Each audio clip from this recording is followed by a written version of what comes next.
Hi అండి. ఈరోజు special lunch ఏంటంటే సాల్మన్ ఫిష్ చూసారా, లైవ్ది అనమాట. తెచ్చాను, ఫ్రెష్గా ఉంది. ఒకవైపు పప్పు, కందిపప్పు ఉడికిస్తున్నాను అనమాట. సొరకాయ పప్పుకి ఈ మసాలా అంతా అల్లం వెల్లుల్లి పేస్టు, ఆనియన్ పేస్టు అంతా వేగిన తర్వాత ధనియాల జీలకర్ర వేయక మనం ఇలా ముక్కలను వేసేసి సాల్మన్ ఫిష్ ముక్కలు వేసి దాని మీద నిమ్మకాయ రసం ఎంత ఎక్కువ వేస్తే బాగుంటుందండి.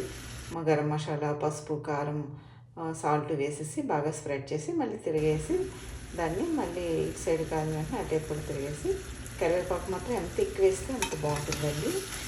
మన అన్ని రెసిపీస్లో కరివేపాకు ఎక్కువ ఉంటే చాలా బాగుంటుంది, నాన్ వెజ్లో ఇంకా బాగుంటుంది అన్నమాట. అది పెరుగు వేసి మనం చేసేస్తాం. ఈలోపు కుక్కర్ కూడా అయిపోయింది, రైస్ అయిపోయింది అనమాట. బీన్స్ ఫ్రై చేసేస్తాను. ఇది సొరకాయ పప్పు కూడా చేసేసానండి. ఇదేనండి ఇవాళ లంచ్. ఫైనల్గా మన సాల్మన్ ఫిష్ ఫ్రై ఎంత బాగుందో చూసారా. Thanks for watching.